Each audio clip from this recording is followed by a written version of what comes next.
welcome to the Financial Freedom Festival. Okay, hold on. I'm going to give it just a moment to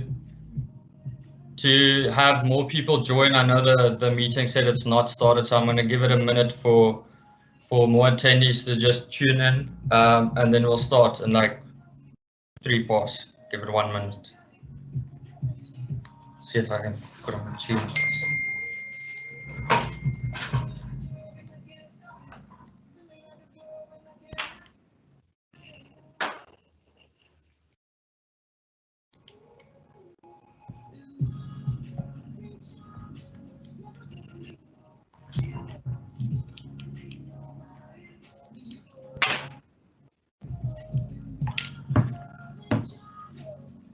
See if we reach 30 then. Good.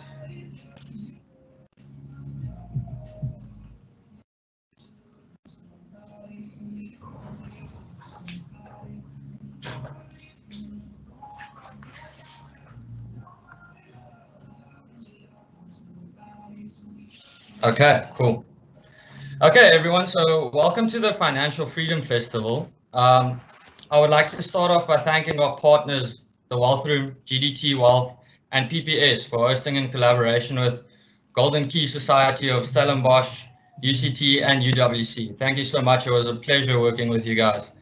So on the topic of financial freedom, I think a lot of people define it differently because really it's really closely linked to your dreams and your lifestyle. And the only thing that's certain is that financial freedom doesn't just happen. It's a series of decisions that you have to make. So that's the topic of this festival that we're doing. It's a 3-day event. So day 1 is with Rudi Bouwer, is going to be on just now. And then tomorrow's session is with Landiwe Ntlokwana from GDT Wealth, where she will be focusing on investments. And the last day, we're going to do an interactive Q&A where we will try to answer as many questions that we have from the attendees. So it is 2020, so please interact with us online, leaving questions in the Q&A block whenever you feel something is a bit unclear. And then very important is to fill in the Google form that we have. We've got 2 prizes running on it. PPS has sponsored 2,500 Rand unit trust investments each. The one prize will go out for the best question, and the other prize will go out for a lucky draw from all of the questions that we've gathered.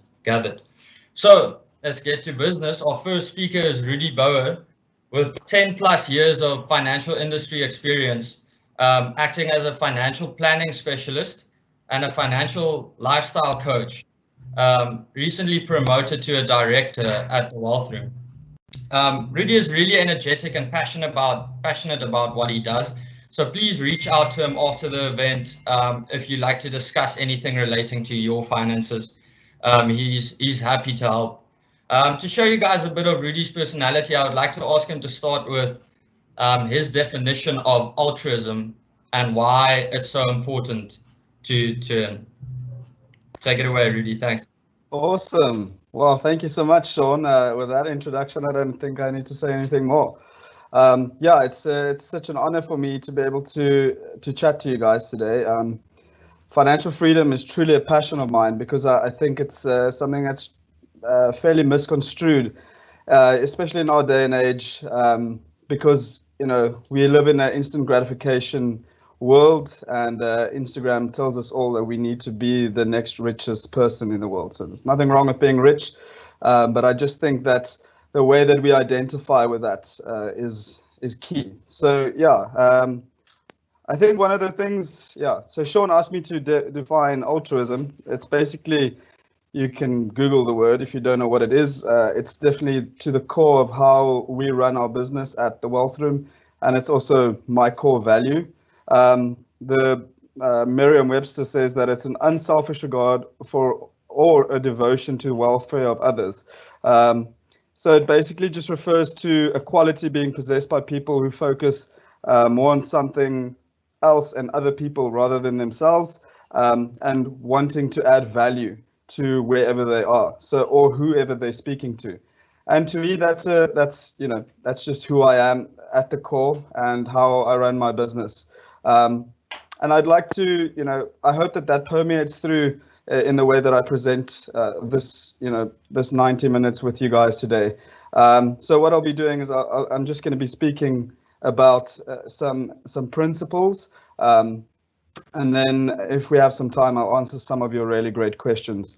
So basically, just to start off with, the reason why I call it principles and why I'd like to speak about this is because there's certain principles that play to life that you cannot argue them. I mean, if I have to take this pen and drop it, there's no way that it's going to hit the ceiling. It will hit the ground every single time.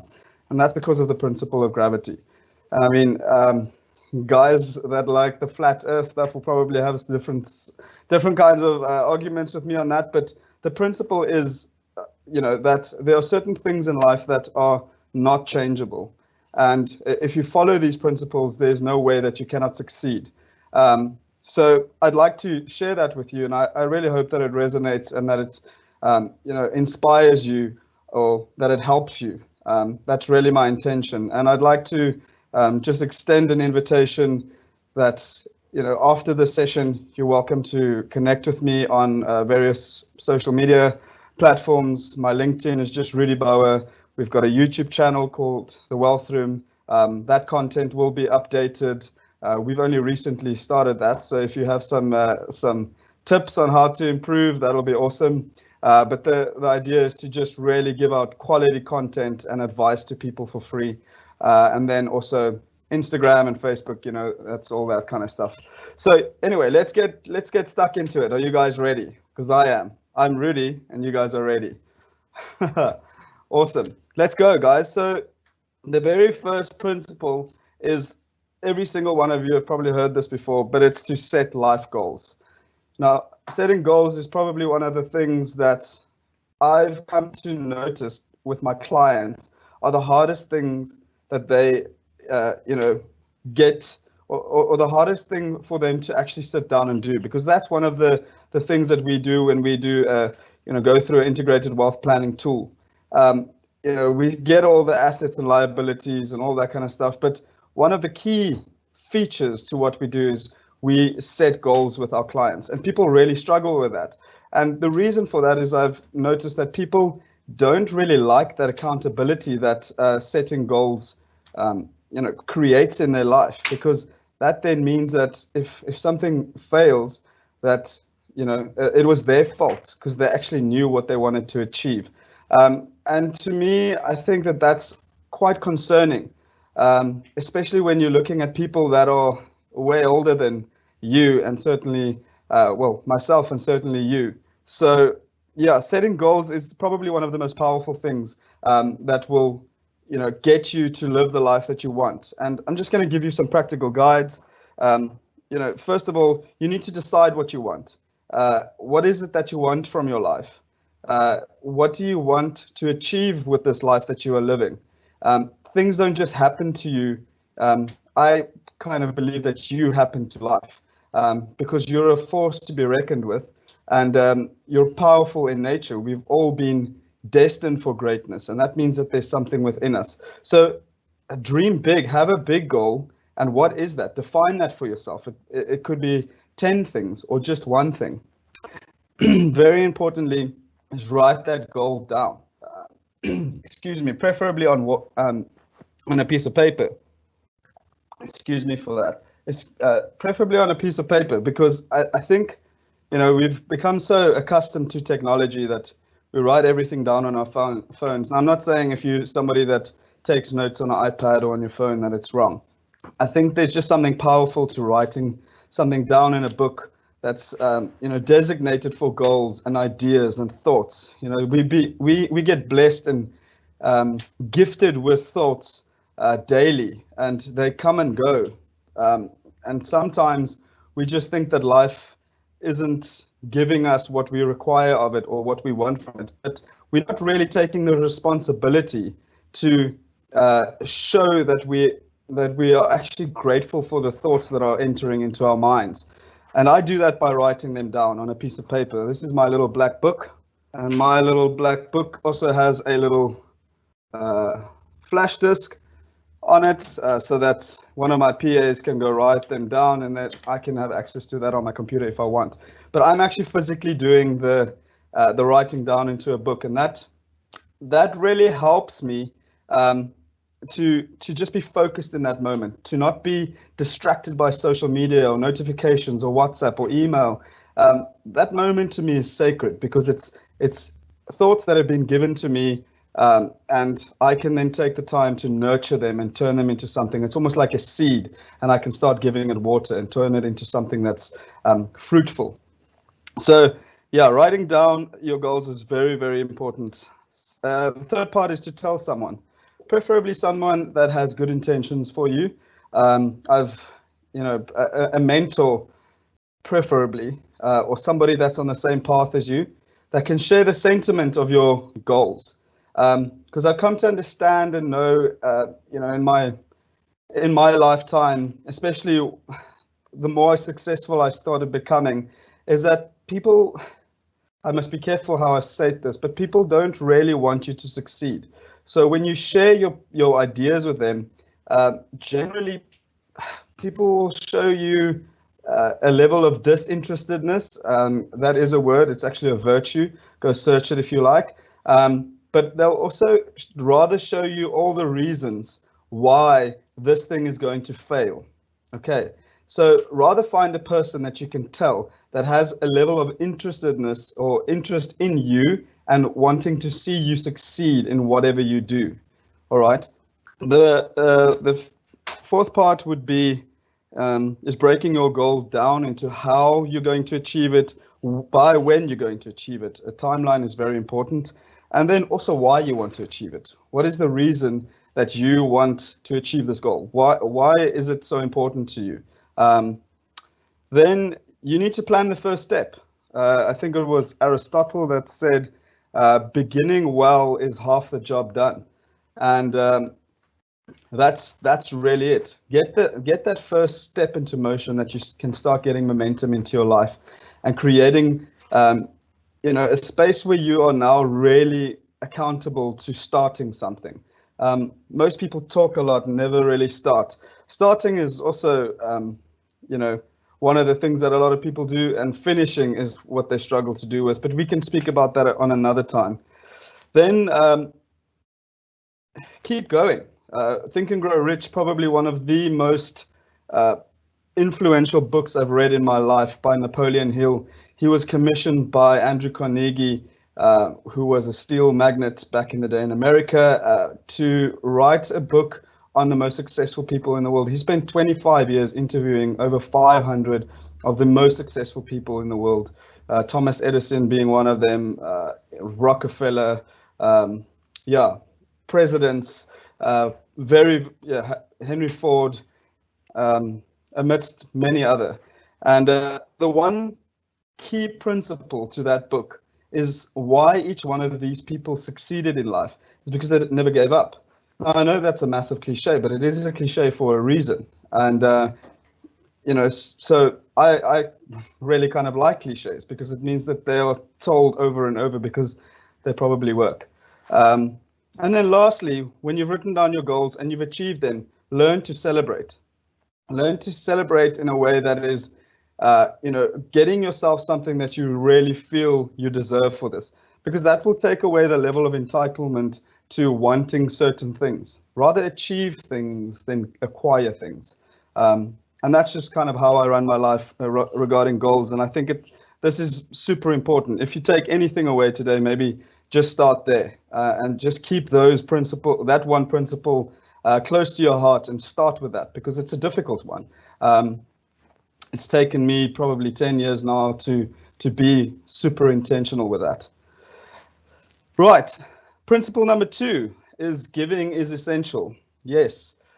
What we are talking about in this festival is about financial freedom. It's not about acquiring wealth or becoming rich. There's actually a difference between wealth and being rich in my books. So this is how I perceive it. Being rich means that you have a lot of money. Being wealthy means that you are healthy in all aspects of your life, that you have a healthy financial circumstance, you have healthy relationships, you're healthy spiritually, and you're also a healthy human being. You need to manage all aspects of that, of your life. And one of the reasons why I'm going to tell you that giving is essential is because I want you to understand the principle that how you identify with money will be a very significant part of the rest of your life.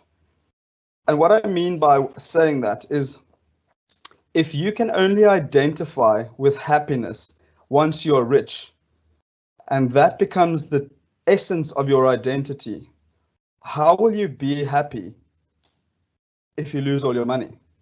Money is liquid. You can lose it in a day. I've seen very, very, very affluent, wealthy clients lose their money in a very short space of time, and that just happened now in COVID-19.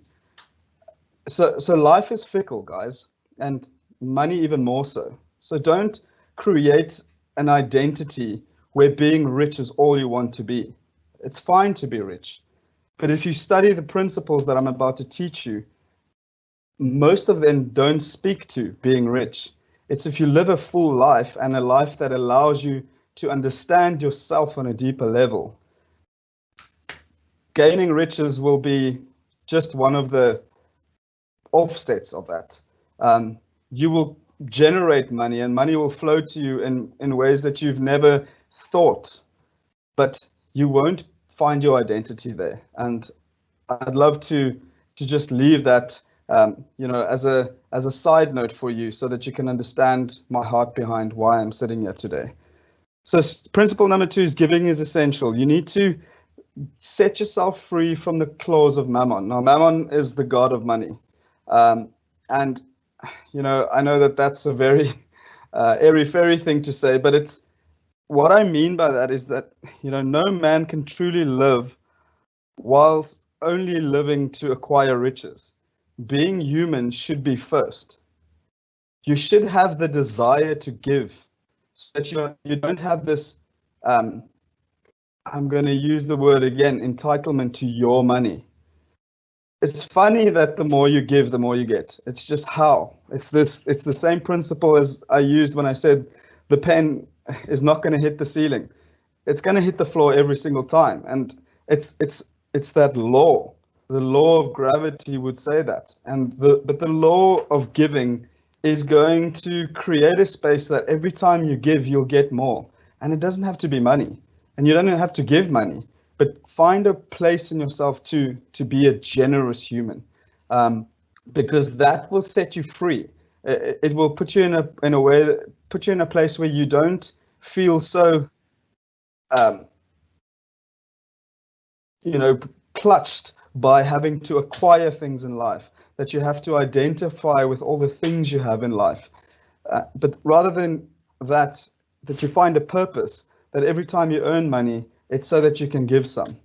And that's really helped me. I really actually struggled with that for some time, even though my altruistic nature is deep in my essence and being, and I'm the perfect person, which I'm not.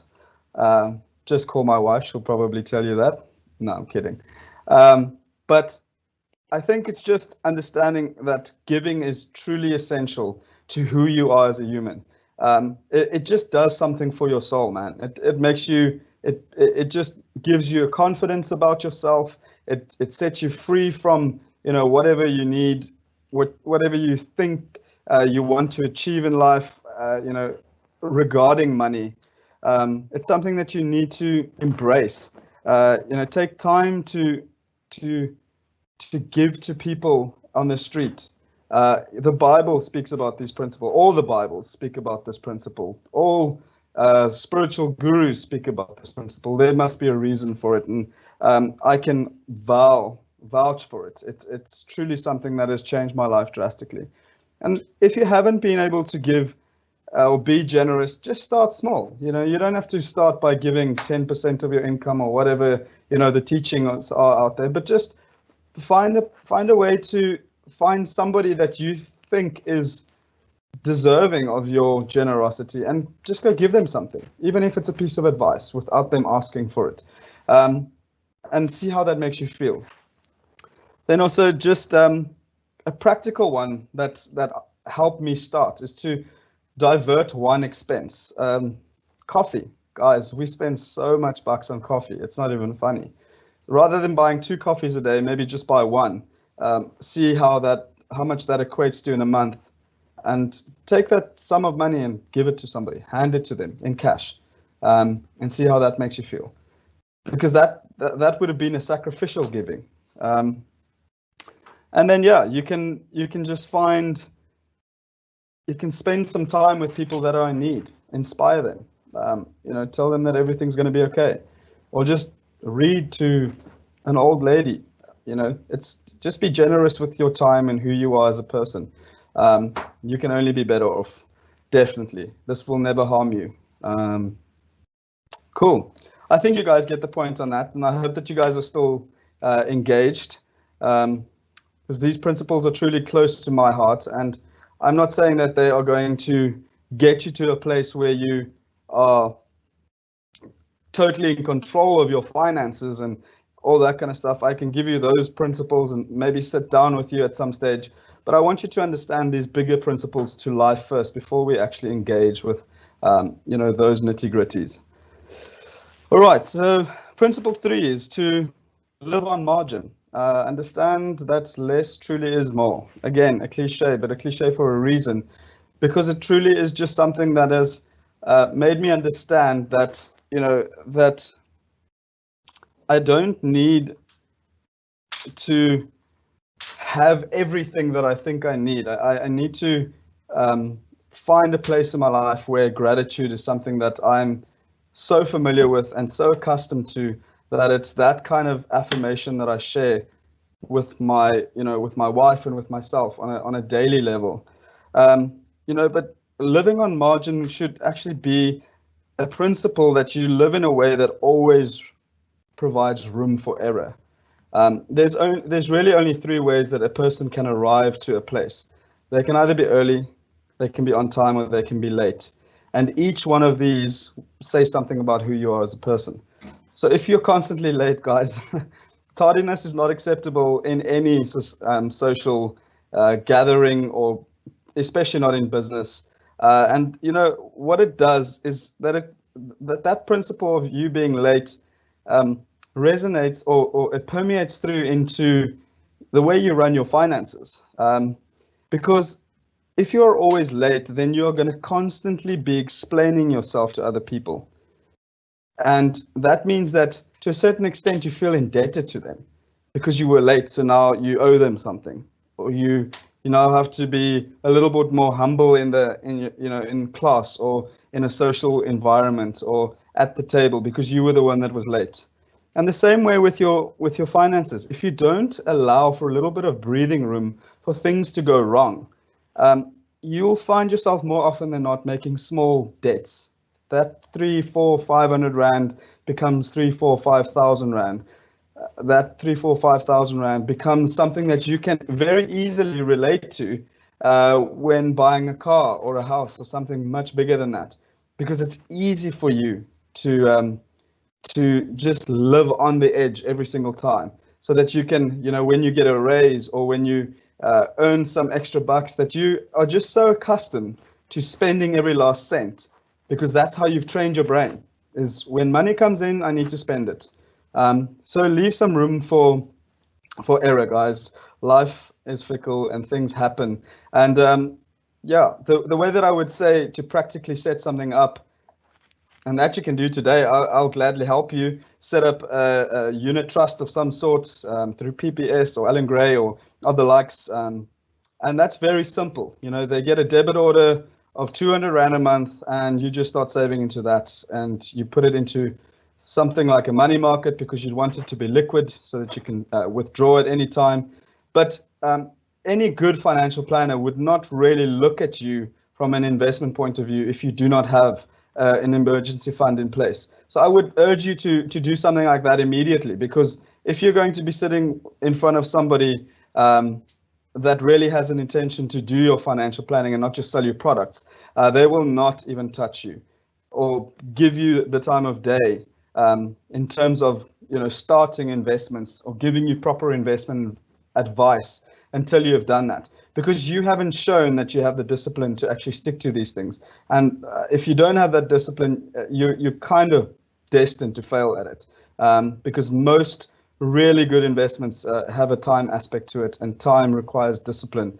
And so I would want to urge you to maybe start something like that right now. And that would put you in the position to constantly, if your tire bursts, or if something happens at university and your parents say to you, listen, buddy, you now don't have the luxury of just calling us whenever you want when things go wrong in your life. My parents did that to me in my 3rd year, and I still go on my knees and say thank you for that today, because it taught me this principle that I can't spend everything I earn. So yeah, that's also a very important one. And I think if you guys need help with that, setting up something like that, then I'll be glad to help. There's also very inexpensive bank accounts, that you can open to just transfer money in straight away. I think, as soon as you can get that habit, the better. Then step number 4 is keep out of debt. Yes, I know it's difficult, guys, especially if you're students. Student loans are a real thing.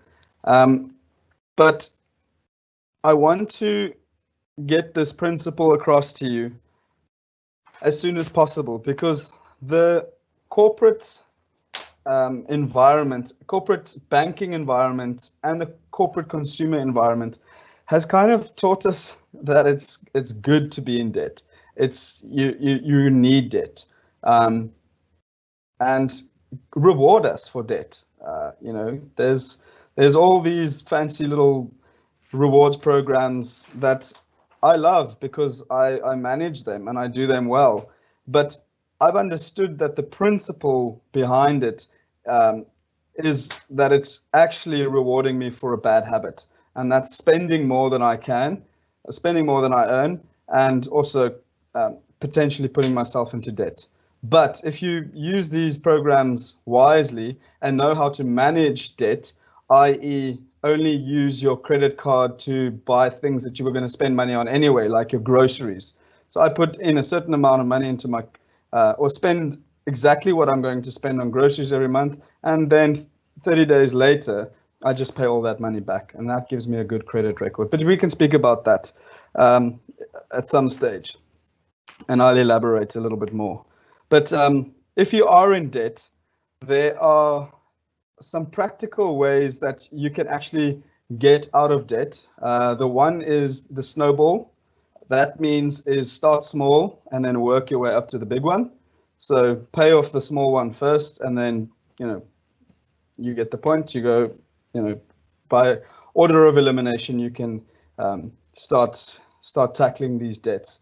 And then the one that I did that worked very well for me, because after I was a student, or after I studied, I was in an amount of debt, because the very first thing that I did when I earned money, I went and bought myself a flashy BMW, because that's what you do, and you have to impress.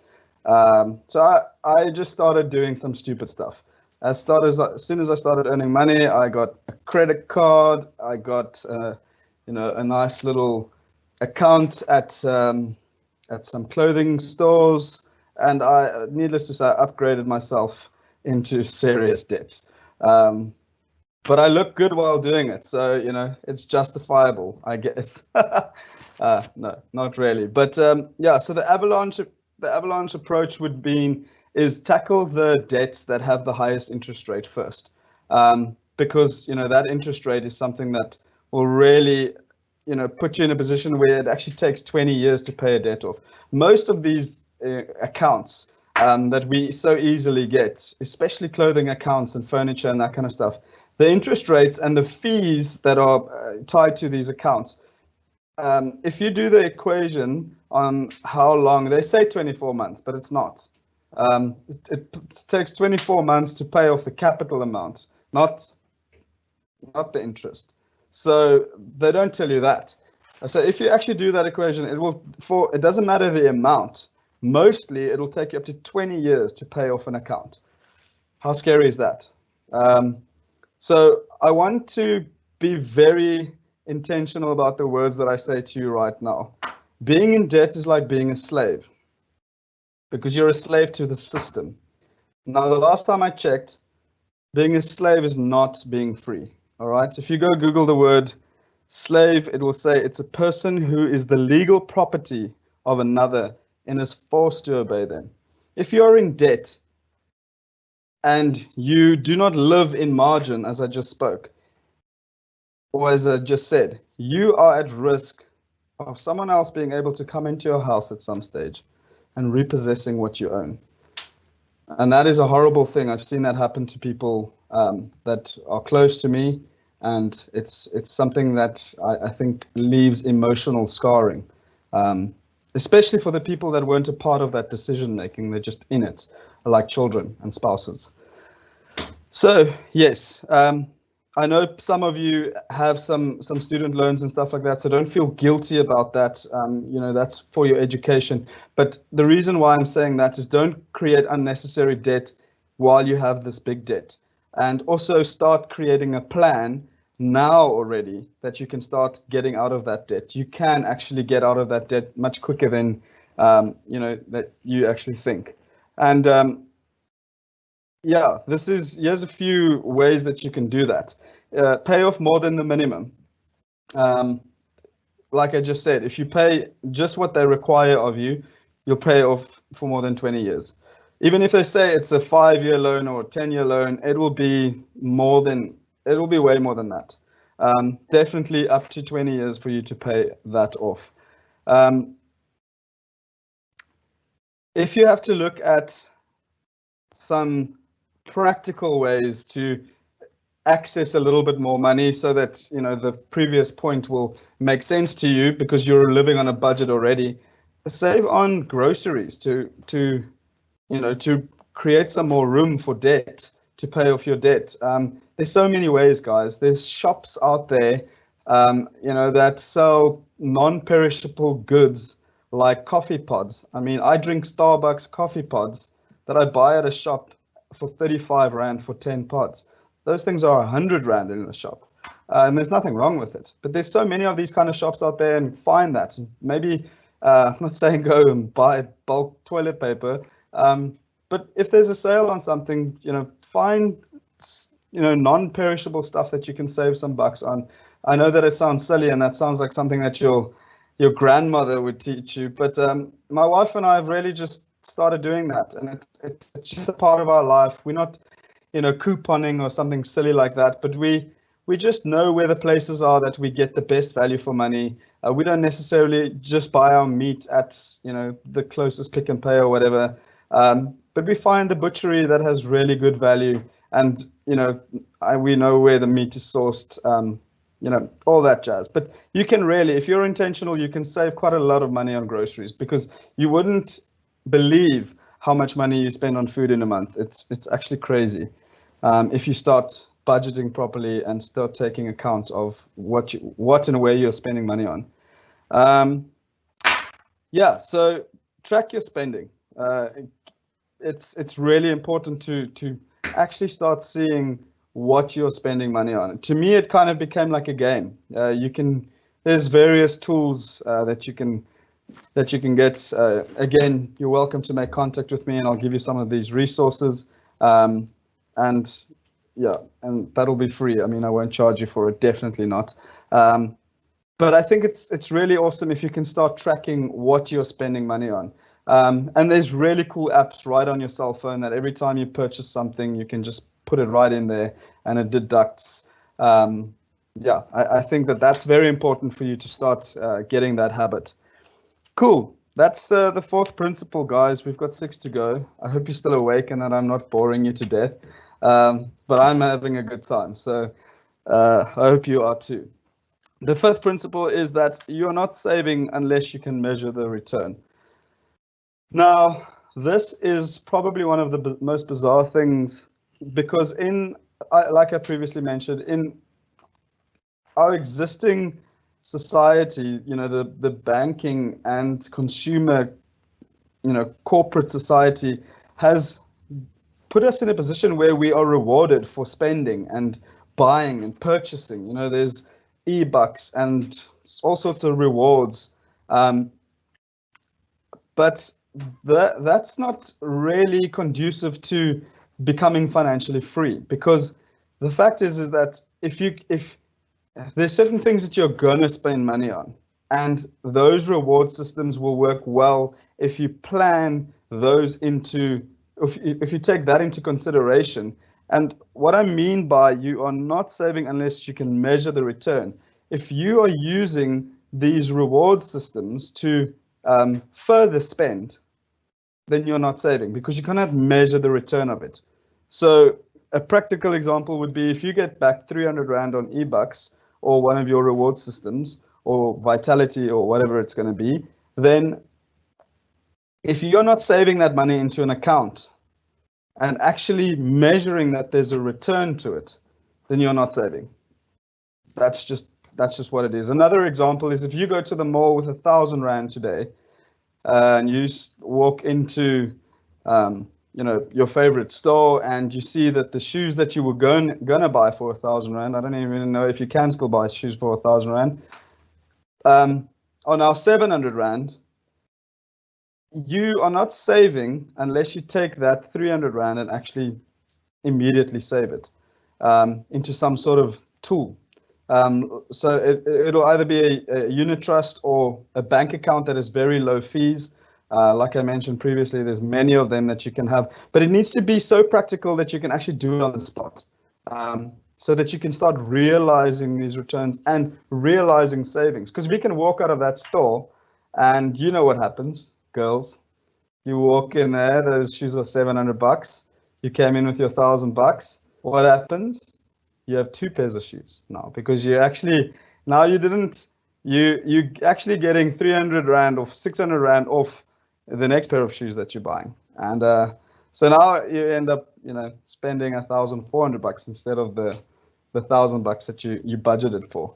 And the reason why it's important for you to understand this is because we so often say it's so hard for me to save. But we say to so many people, I saved so much today. But you're not realizing that return, so i.e. it's not a saving. It never will be, never.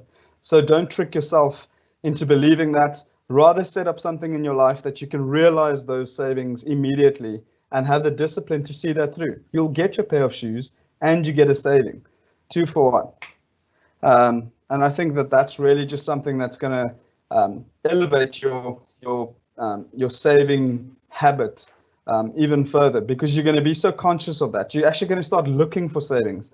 I do stupid little things. My wife laughs at me because I've got it set up on my phone. If we get a 17 Rand saving at a store or whatever, I just pop the money into that account. It's quick. It doesn't take anything out of my time. We spend so much time scrolling through Instagram, but we think it's too much time to actually just log into a bank and transfer some money into an account that's not too accessible to us. So yeah, for me that really works, and I hope that that's a cool tip or trick for you. Principle 6 is the secret of gratitude. So I want you to understand that where you are at this particular point in your life is exactly where you need to be. You don't have to be the person on your Instagram that's, there's always these guys, they're all forever on yachts and living the dream, driving new cars and always surrounded by beautiful people, and then you think, yes, I'm such a freaking loser. I can't be like this person.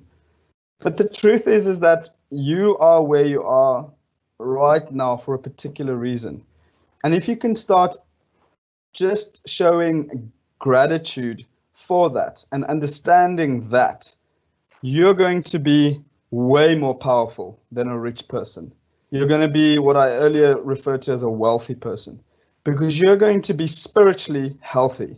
You're going to understand that your life has meaning and purpose where you are right now. You have the ability to change somebody else's life with what you have in your hand right now. You don't have to be rich to be influential. You don't have to be rich to be happy. If you're putting these markers on your life as identifications to happiness, you're always going to live in your future. Because trust me, once you start earning money, your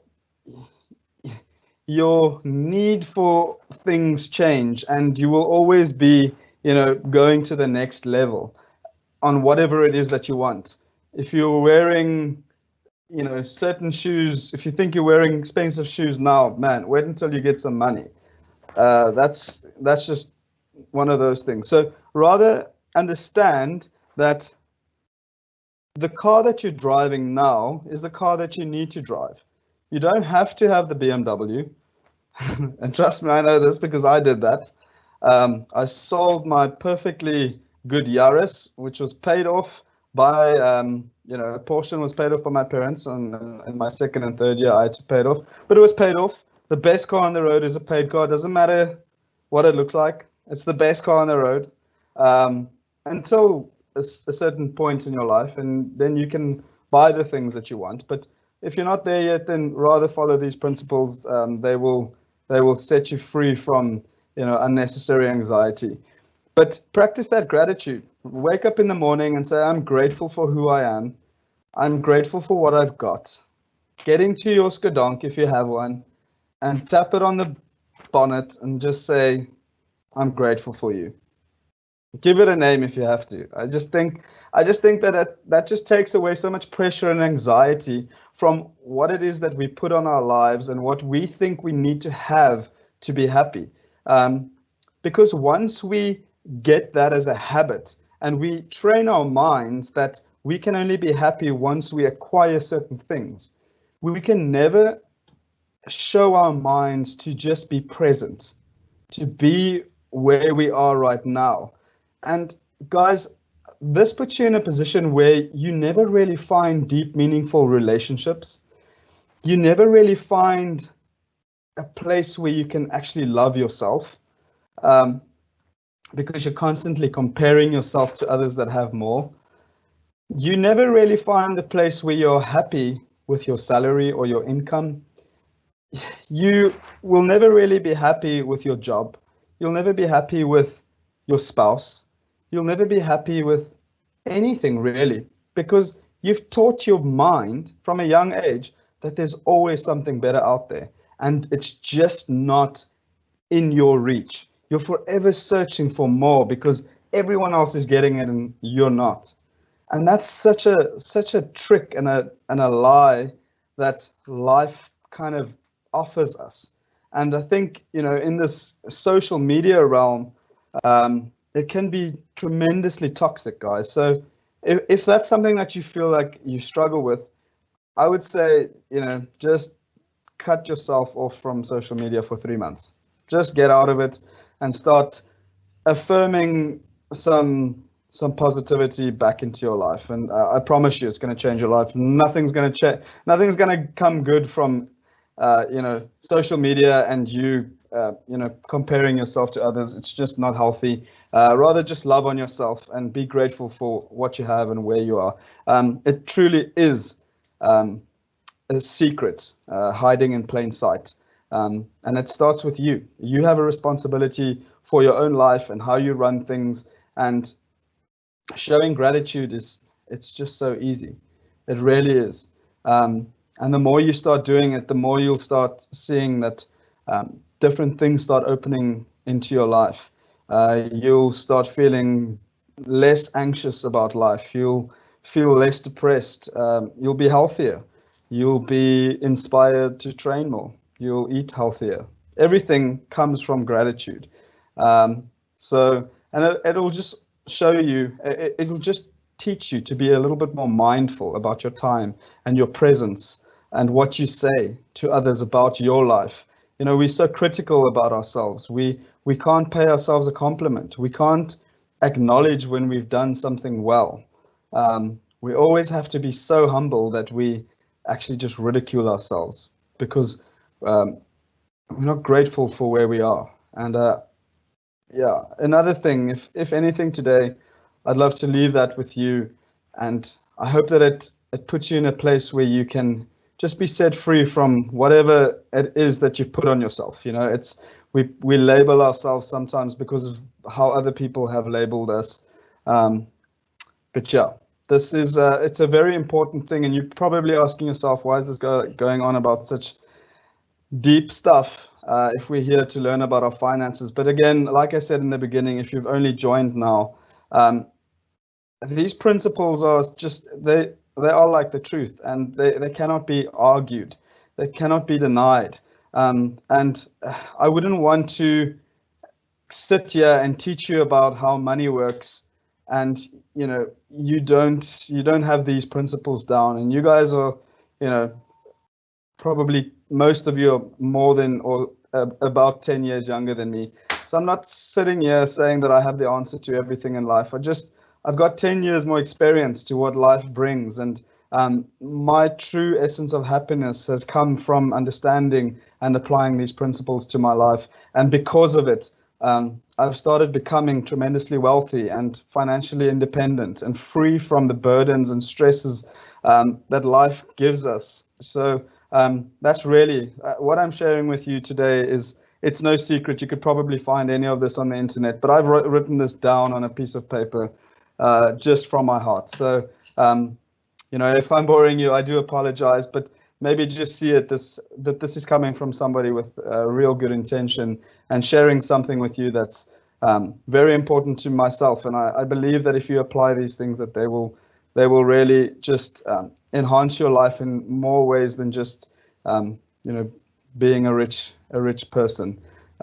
You'll be wealthy, like I said earlier, and wealth is more than just money. It's about understanding that you have a responsibility on your, you know, on your relationships, on your, you know, on your finances, on your spiritual aspect of your life, and then also on your health. So yeah, that will just, you know, we're talking about freedom, and you have to actually earn that freedom. You have to fight for it. It's your responsibility. You can't be entitled to it. It's not just there. It requires discipline, and it requires you to be present. So that's why I'm sharing these principles with you.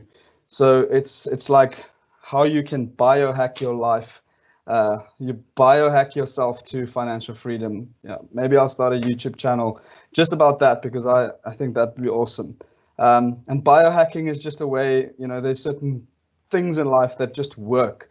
So if you can find the principles that if you apply them, then they work, then why not? Because if you apply, there's so many bad principles out there that could lead you down, you know, a path of destruction. And you know, they are actually not hiding in plain sight. They are there for us to see, and we grip onto them very easily. So these principles are almost like secrets hiding in plain sight, and the reason why people don't succeed in life is because they don't apply them. It doesn't just start with you being here on this financial freedom course or festival and listening to, you know, me ramble on about principles. It's about an intentionality. It's truly getting to the core of who you are as a person. What is your relationship with money? One of the questions I ask my clients before I engage with them, because we actually have a chemistry session, and we kind of choose the clients that we want to deal with. So yes, we do decline people, and we put them in what we call a waiting room and say, I'm not going to engage with you on a you know, physical and emotional level yet until you apply certain principles, because I need to know that you're in. So yeah, that's why I'm here today, and I want you to understand that these principles do work, because that's the fruit of my life, and that's all I can share with you is what's happened in my life, and I know that they work because I've applied them. And when I was your age, no one said these things to me. I had to figure them out by myself, and luckily, by the grace of God, I've been, you know, surrounded by really influential people, and I just heard something at some stage and I applied that, and someone said, show me your friends and I'll show you your future. And I immediately made a big change, and So that's where it happened, and that was about 6 years ago. And in 6 years' time, I've radically changed my life. I'm not in debt. I'm a director of a successful financial planning institute. I got married 8 months ago to a gorgeous blonde that I wouldn't have thought that I would catch in a million years. But I understood first that I needed to become the person that could be the right husband to her before I could have her. I wasn't entitled to a beautiful, woman to be my wife. And again, that required principles. So if you've just joined, that's why I'm rambling on about some deeper things than you thought. We're going to talk about money and get rich quick schemes. If that's what you thought is going to happen here today, I've got news for you. There are no get rich quick schemes. If someone talks to you about them, run in the opposite direction as quickly as possible. That would be my advice every single time, because there is no such thing. There's only things as discipline and real good, healthy principles that you can apply in your everyday life that, sit with you as a person, because we all have our unique stories. And these principles can just plug into anybody's life if you apply them, adequately. Okay, I think you get the point. But we are now on principle number 7, if you are taking notes. Apparently, they are recording this and they will be setting this, sending this out to you guys, I hope. But if not, I will be making a video about these principles on YouTube. And if you want access to it, just pop me an email or a message on LinkedIn. My handle is just Rudi Bouwer, it's my name. And I will be happy to share that with you once I've created it. I'll actually get on top of that by next week, and hopefully we can get the content to you quite soon. Anyway, so principle number 7 is keep record. Budget, guys. I mean, this is probably one of the things that you get told about finances over and over and over and over and over. Your parents have probably said this to you until they are blue in the face. And we still fail to do it. My budget for the longest time was just a piece of paper that I would write down whatever I thought I needed to spend money on or not. But you can actually be very intentional about your budget, and once you are, it actually radically changes your life and your perspective on your money, because you have control over it. You have, you can see what's happening to your money, how much you're saving.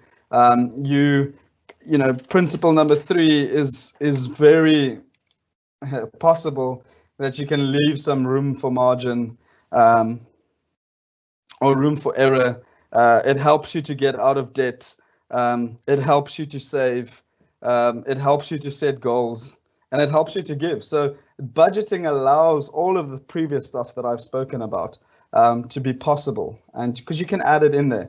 And what I will do is I will actually, if you mail me, my email is Rudi@thewealthroom. That's RUDI@thewealthroom.co.za. I'll send you a free budgeting tool. It's probably not the best one out there, so if you can find a better one, be my guest.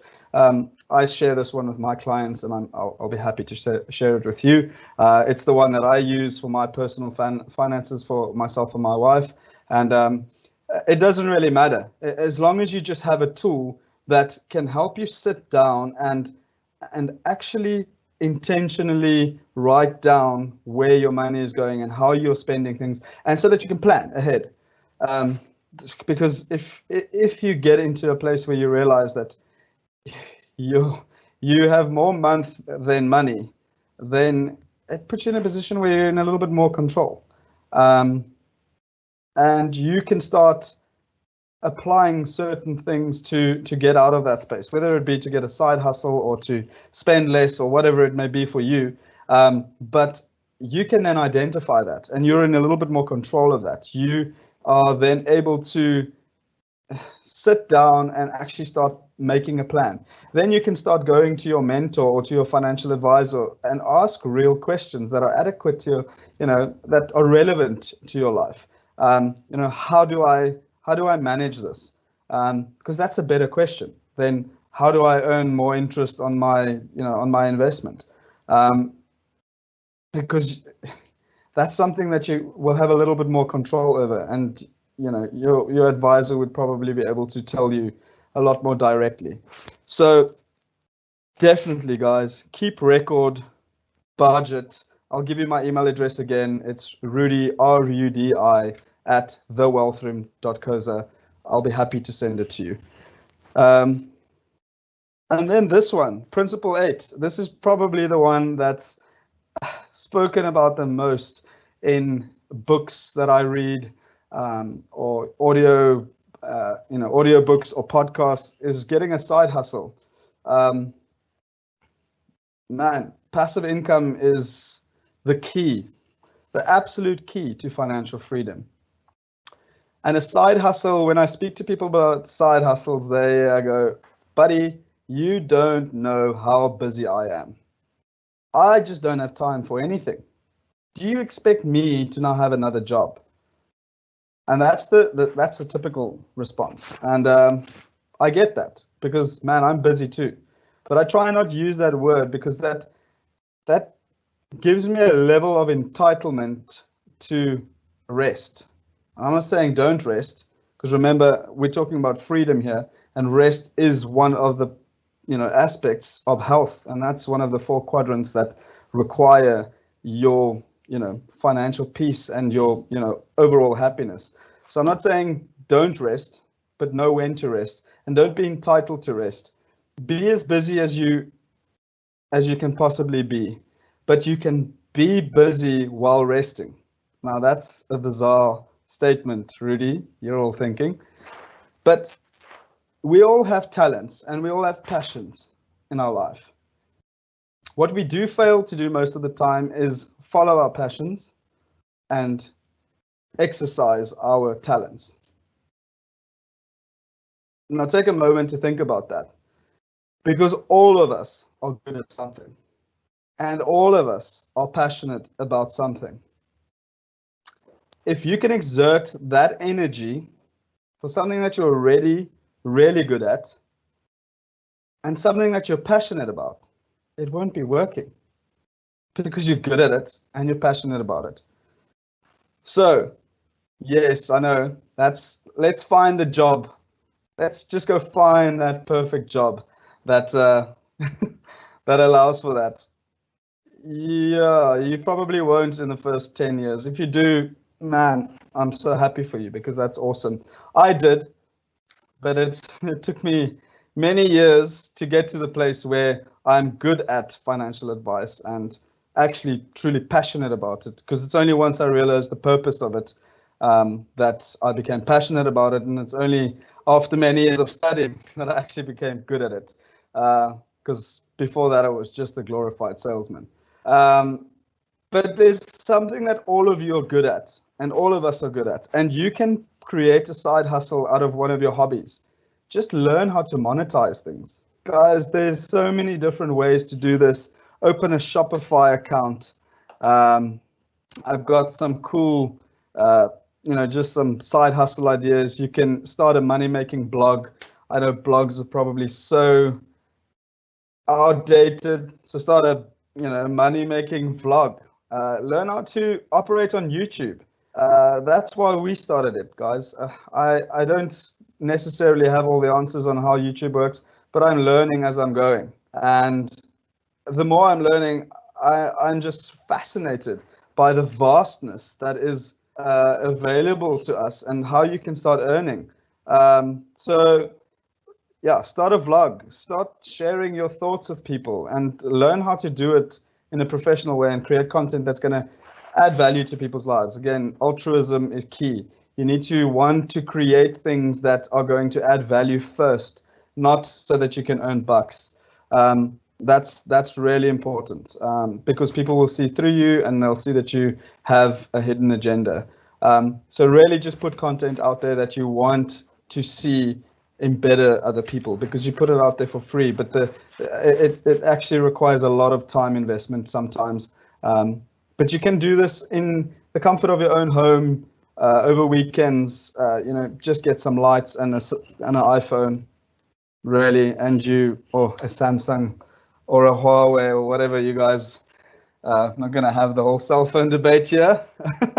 But and then you guys can start running Facebook advertising. Man, you can do Facebook advertising for your local businesses. COVID-19 has crippled businesses, and you guys are young, you're savvy, you understand how it works. Facebook advertising is super simple and really easy to manage. It doesn't really have to do any kind of time. You can or acquire any kind of time. It's going to just be that you need to be intentional about, what target market your client wants, yada, yada, yada. Again, there's so many free courses on this. There's so many books on it. And you can really start earning up to, I don't know, 20, 30,000 Rand a month without even really putting any time into it. Other than you guys already doing. I know that you guys are busy in your study, but this is something you can do. For 1 hour a week, you could probably start earning about 1,000 to 2,000 Rand a week. So think about that. It's something that you can do, and I think all of you have the capability. You spend so much time on your social media, why not start earning some bucks? Teaching English online, man, this is amazing. There's a course called TEFL. I bought this for my wife beginning of the year, and she's probably going to graduate soon. It's not a difficult course. You can do it in 6 weeks, and you can start earning anything from 11 to 15,000 Rand for an hour a day's work. Really, like that's how simple it is. It just requires that you have a good internet connection and that you can speak English fluently. That's it. And you have to do this TEFL course. Preferably, if you have a degree, then they favor that. But this is something that you can earn some extra bucks on. Anyway, it's you can also become a freelance writer, or you can launch a Shopify store and sell some really cool products, and you can market it on your Instagram. Super easy. We've just started a furniture store for my wife. We're in the process of doing that. She's super busy, and so am I. But you just get people to manage it, and once you have enough, sources of income, you can just let off some of that to start getting people to work for you. The earlier you start doing that, you're really gonna just see how that frees up your life for so many things. So I hope that is something that sticks with you, because it doesn't have to be one of the things I just mentioned now, but it can be something that you start thinking about and start grooming. You don't have to have 20 side hustles, but just allow yourself to think of yourself like that you're an entrepreneur. You don't have to be the most entrepreneurial person in the world. Just understand that you have a gift and you have a talent, and there's something that you can do out there that you can offer a service to somebody which they're willing to pay you for. And if you do it with an intention to actually add value to them, even better, because they'll be so more willing to do it. And the more you actually engage on that level, more people will want to have the service of yours, and you can start training people to do that. So don't underestimate what's inside of you. There's so much more for you, and having a side hustle is not just about creating more disposable income. It actually just frees up yourself to start believing that there's so much more for you, especially when you're studying, guys. I think when you're studying, a lot of your life is limited to the fact that you just see yourself in this role that you're studying for. 10 years after, or 12 years after university, now just giving away my age, I'm meeting more and more people that are doing something completely different to what they were studying.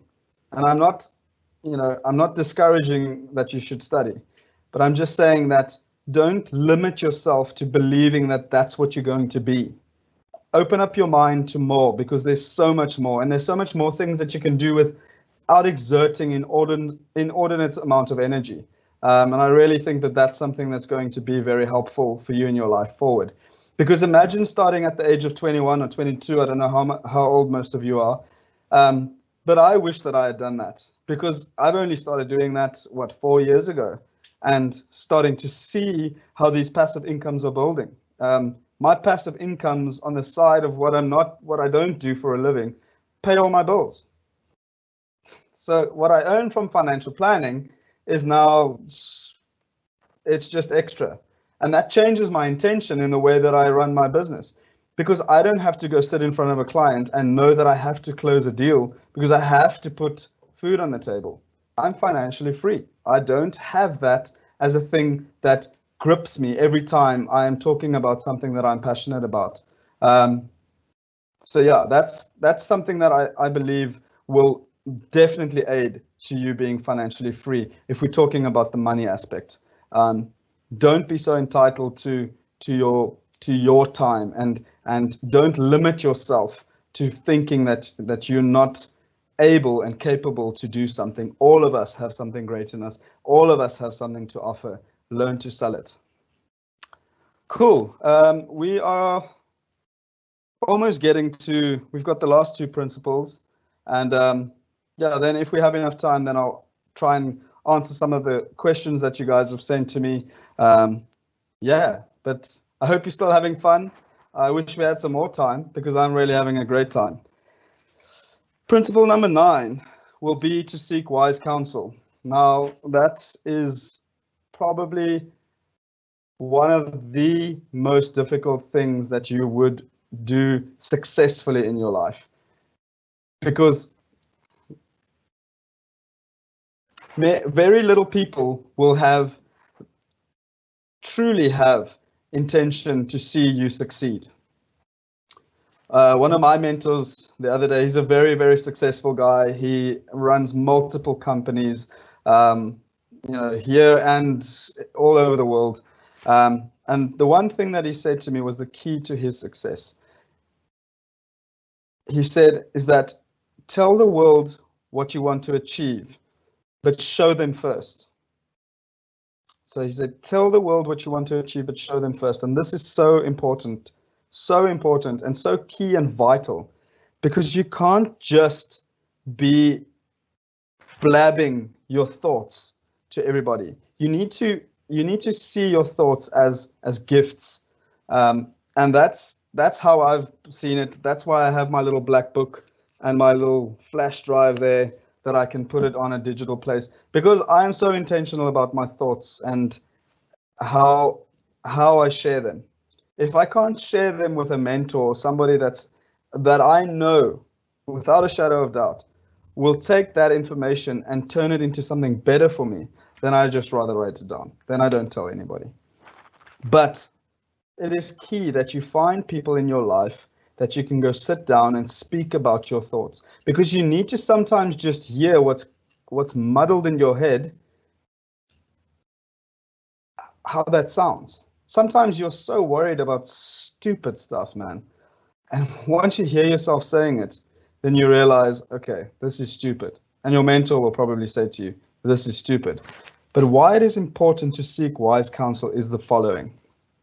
I've created a system for my life that I only have 3 or 4 people at any given time that have the authority to speak over my life.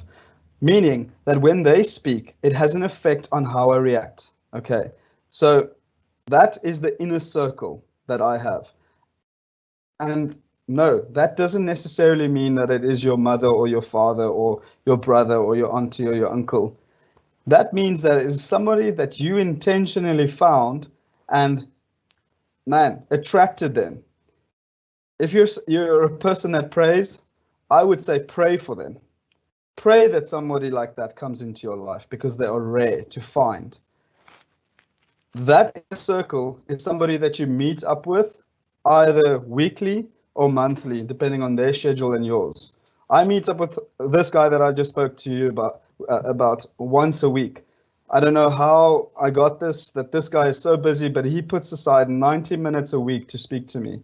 And that's just the season of my life where I'm in right now, that I require that much. There's so much happening in my head, and there's so much innovation and things that I'm coming up with, and that he's helping me direct. But find somebody like that right now, as soon as possible. And that somebody can be a diary, because you know your thoughts. I would urge you diarize. There's no one wiser about your life than you. Start writing these things down. Yeah, so the inner circle will be your mentor or mentors. You'll be lucky to find 3. I know people with more, but it becomes very difficult to manage that. That becomes a time constraint thing then. The outer circle will be the people you love and your best friends. That will be your mother, father, auntie, uncle, spouse, brother, sister. Everyone in your your circle of people that you trust and love. But you don't necessarily give them the authority to speak over your life. And the reason why this is important, guys, is because we become discouraged when we share our thoughts and our ideas with people, and what they give us back is rejection, or they shoot down our idea, or they give us something that that they make us feel like our idea was stupid. Okay, so don't necessarily share your ideas and your thoughts with everybody in your family or all your closest friends. Because quite frankly, this is something that was very difficult for me to get grips on, is that they don't necessarily care. And it's not because they don't care about you. It's just because your thought doesn't resonate with them, and it's not going to make them successful. Okay. And that's the reason why they will reject it or bring it down, or they're jealous that you've got to come to all these great ideas. The other thing that you need to understand is that you will why you need to not find, or why you have to find people that have intentionality with the way that you present things in your life, is that because you have these ideas and they will make you proceed forward in life, and you have all the passion in the world about it, you can sometimes put expectation on someone else to respond in a certain way. But if you putting that on them, and you can then be disappointed if they respond in a different way. So rather have less people that understand where you are going and what you want to achieve, and then they respond appropriately. So don't just necessarily share it with everybody. And then there's the third out circle. That's your highs and buys, the people that you walk into at university. How's it? How are you? Cool. You, Susie, all the noise, everybody else. And sometimes these people affect us so negatively because we want to impress them for whatever damn reason. And don't let whatever words they speak over your life, you just. In Afrikaans, they say this was water op 'n een se rug. It's water doesn't sit on a duck's feathers. And that's how their comments should be about your thoughts and ideas, and what they think about you shouldn't really matter at all. Okay. Then the last point, I know that we're running out of time. Sean just let me know that we've only got 15 minutes left and that the event ends at 6:30. So the last principle that I want to share with you guys is continuous professional development. The person who stops studying is forever hopelessly doomed to mediocrity. And that's just one of those things. So rather, I know that you all are studying at the moment and that you are going to head into some sort of profession at some stage, but rather find a joy in studying, because there's so much knowledge out there. There's so much things that you can learn, that you can add value to people. And the reason why altruism is so important to me is because that's the way that I study. I don't study for me so that I can be the smartest person in the room. I study so that I can add value to people when I speak to them. And that's one of the key things that I've found has just led me to great successes and riches in my life, is because I'm constantly developing who I am as a person through reading good books, through spending time on good podcasts, and in my professional capacity, I've never stopped studying, not for a minute. So I urge you to have that same desire for knowledge. And that's it. So I would just like to thank all of you for your time, and that you had the intentionality to attend a seminar like this or a webinar like this. I really hope that I've added some value to you. I really hope that I've been able to inspire you to be better in whatever way. And I hope that these principles could just affect your life in a positive way. And again, if you guys want to reach out to me, I am available on LinkedIn, Rudi Bouwer. We have a YouTube channel called The Wealth Room. We've actually already recorded some amazing content that hasn't been put up yet. We'll be recording quite a lot. That will be something that's free to you. We are busy launching a Udemy course that we can actually teach you some valuable investment principles and how to save. And yeah, I've got my personal profiles and stuff as well, Rudi Bouwer, and you can go check that out. You're also very welcome to send me an email, and I can help you set up some of these things. If you have any questions, you are very welcome to just chat to me. Cool, that's me. Shawnee?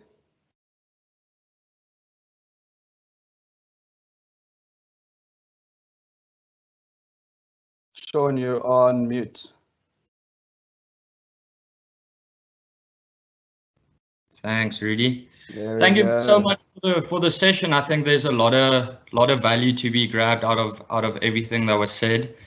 We will share this recording with everyone on YouTube, and we'll see if we can maybe just send it to your emails as well as soon as it's ready. Thank you so much for attending. And like Rudi said, taking the first step to actually gaining financial freedom. It is a challenge. It's not going to be easy, but all of us attending are probably still very young, with a large future ahead of us. So yeah. I love everything that was said. I want to thank Rudi so much for his session. And then yes, so this is the first of 3 sessions. So please feel free to share the event with anybody you think that might find value in this. Tomorrow's session will be from 5 to 6:30 again with Landiwe. A bit more investment focused rather than the psychology of financial freedom. But I think the first session was very valuable in terms of how you need to think and how you need to structure your life before you can even start thinking about achieving financial freedom. So awesome. Thank you so much for everyone that attended. Thanks for the great feedback and all of the questions. We ran a bit over time today, so we will try and get to the questions on the 3rd event and see if we can answer all of the questions that you gave us. Thank you so much to everybody that joined, and we'll see you on the next one. Thank you. Bye.